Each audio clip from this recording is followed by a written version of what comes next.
मैं डॉक्टर संतोष Gupta, associate professor इतिहास विभाग, MSG राजकीय स्नातकोत्तर महाविद्यालय भरतपुर। आज मैं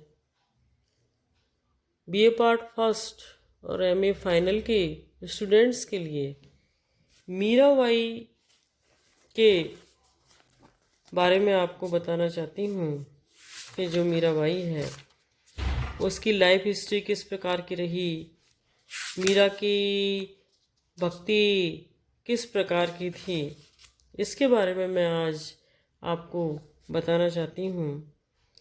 राजस्थान में कृष्ण भक्ति की रस सहिता बहाने वाली मीरा के जीवन व्रत संबंधी घटनाएं, जन्म, विवाह तथा मृत्यु के संबंध में विद्वानों की एक राय नहीं है। कर्नल टाड़ ने तो मीरा का विवाह कुंभा से होना बताया है, जो सही नहीं है। संभवतः टाड़ ने कुंभा को कृष्ण भक्त जानकर मीरा का नाम उनसे जोड़ दिया।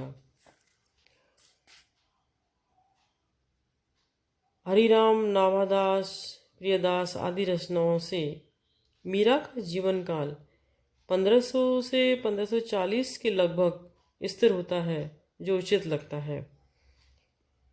कुछ भजनों के आधार पर मीरा को कबीर, तुलसीदास तथा अकबर का समकालीन माना जाने लगा, किंतु कबीर के जन्म और अकबर की मृत्यु के बीच लगभग 200 वर्षों का अंतर होने से इसे युक्तिसंगत नहीं माना जाता।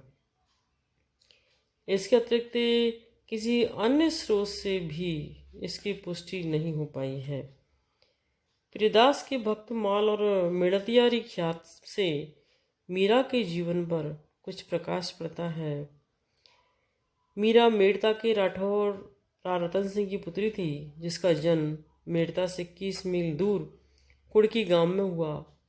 मीरा की अल्पायु में ही उसके सिर से माँ का साया उठ गया, अतः उसका लालन पालन मेड़ता में उनके दादा राव दूधा ने किया।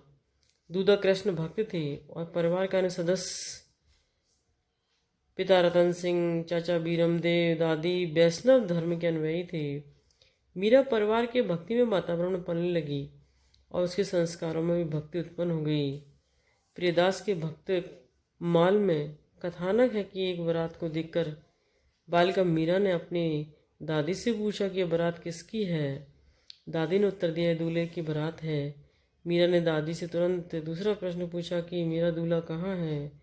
दादी का उत्तर था, तुम्हारा दूल्हा गिरधर गोपाल है। तभी से मीरा गिरधर गोपाल की भक्ति में लग गई। 1516 में मीरा का विवाह मेवाड़ के शासक राणा सांगा के ज्येष्ठ पुत्र भोजराज के साथ हुआ, परंतु विवाह के 7 वर्ष बाद ही भोजराज की मृत्यु हो गई।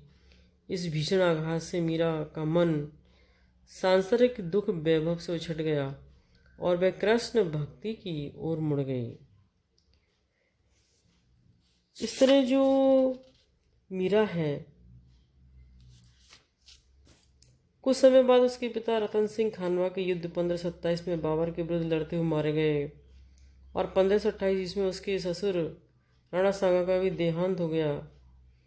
इसके 5 वर्ष बाद मालदेव ने उसके चाचा बीरमदेव को पराजित कर मालवा छोड़ने के लिए विवश किया। इस प्रकार मीरा को न ससुराल न पीहर में ही कोई ढांढस बंधाने वाला रहा और राजपरिवार और मीरा के विचारों में कहीं साम्य नहीं था। मीरा वैष्णव धर्म के प्रति दृढ़ थी, तो रतन सिंह और विक्रमादित्य कट्टर शैव धर्म के अनुयायी थे। रतन सिंह और विक्रमादित्य पहलवानों की संगति और नाच रंग में समय व्यतीत करते थे, तो मीरा साधु संतों की भक्ति में।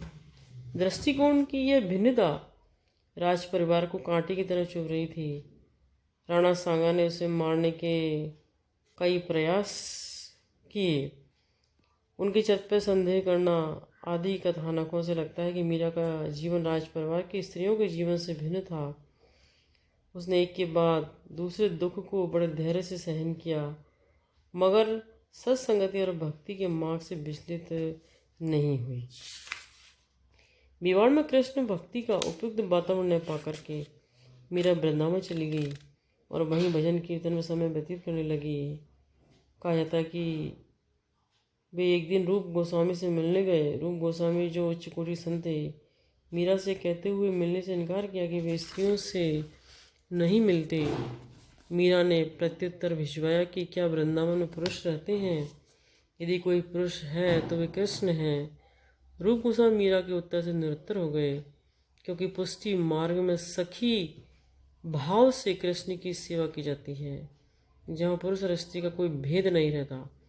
उन्होंने मीरा से भेंट की और स्त्रियों के मुख ने देखने के प्रण को तोड़ दिया।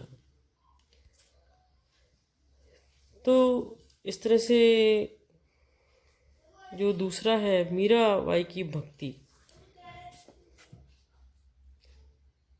मीरा नारी संतों में ईश्वर की प्राप्ति के साधन में लगी रहने वाली भक्तों में प्रमुख थी। इनकी भक्ति भावना माधुर भाव की थी। बचपन से ही उसमें कृष्ण भक्ति का बीजारोपण हो गया, जो उसके विवाह के पश्चात और वैधव्य काल में भी निरंतर बढ़ता गया। अनेक यातनाओं को झेलने के बाद भी कृष्ण के प्रति उनकी भक्ति भावना में कमी नहीं आई। मीरा की कविताओं के अध्ययन से हमें पाते हैं कि उसे कृष्ण भक्ति 3 सोपानों से गुजरती है। पहला सोपान कृष्ण के लिए लालायित रहने का। वे व्यग्र होकर गाड़ती हैं, मैं बिरहणी बैठूं, मैं बिरहणी बैठी जागूं, जग सोवे रियाली। वे पुनः विनम्र भाव से कहते हैं कि छोड़ मत जाजो जी महाराज। दूसरा सोपान वह है जब उसे कृष्ण भक्ति की उपलब्धियों की प्राप्ति हो जाती है और वह संतुष्ट में कहते हैं कि पाए जी मैंने राम रतन धन पाया। तीसरा अंतिम सोपान वह है जो उसे आत्मबोध हो जाता है, जो सायुज्य भक्ति का चरम रूप है। वह कहते हैं कि मेरा तो गिरधर गोपाल दूजा ना कोई, जाके सिर मोर मुकट मेरो पति सोई। मीरा ने अपने प्रियतम के चरणों में आत्मसमर्पण कर दिया। उसकी दृष्टि में सुख वैभव सम्मान आदि मिथ्या था। कोई सत्य है तो उसे गिरधर गोपाल है। कृष्ण को ही वे परमात्मा अविनाशी मानती थीं। मीरा की भक्ति की मुख्य विशेषता थी कि उसने ज्ञान से अधिक भावना व श्रद्धा को महत्व दिया। उसका धर्म भक्ति था, जिसमें दिखावे और रूढ़ियों का कोई स्थान नहीं था। गायन, नृत्य और कृष्ण स्मरण ही भक्ति का मार्ग था। मीरा ने भक्ति की उच्च सिद्धांतों को बोलचाल की भाषा में व्यक्त न कि शास्त्रीय भाषा में किया। परमोन्मादी मीरा का एक एक पद उसके हृदय की व्याकुलता का परिचय है। मीरा ने अपने भजनों द्वारा भक्ति, वात्सल्य और श्रृंगार की त्रिवेणी प्रवाहित कर दी। मीरा के पदों में सांसारिक बंधनों से मुक्ति पाकर ईश्वर की भक्ति में पूर्ण समर्पण की भावना दृष्टिगत होती है। मीरा की भक्ति सगुण थी। उसका संपूर्ण प्रेम और भक्ति सगुण लीलाधारी कृष्ण के प्रति ही था। जहाँ कहीं मीरा ने अपने गिरधर के लिए निर्गुण ब्रह्म वाची उपाधियों का प्रयोग किया, वहाँ भी उसके साथ कृष्ण का सगुण रूप ही अभिन्न रहा है। जोगिया जोगिया शब्दों के प्रयोग के कारण मीरा का नाथ संप्रदाय से संबंध जोड़ना भी ठीक नहीं है। वस्तुतः शब्द प्रियतम के वाचक हैं। मन भज मन चरण कमल अविनाशी कहकर मीरा ने निर्गुण ब्रह्मवाची अविनाशी शब्द का प्रयोग किया, लेकिन साथ ही चरण कमल शब्दों का प्रयोग भी किया है, जिसमें सगुण कृष्ण की निर्मल छवि ही मुस्कुराती है।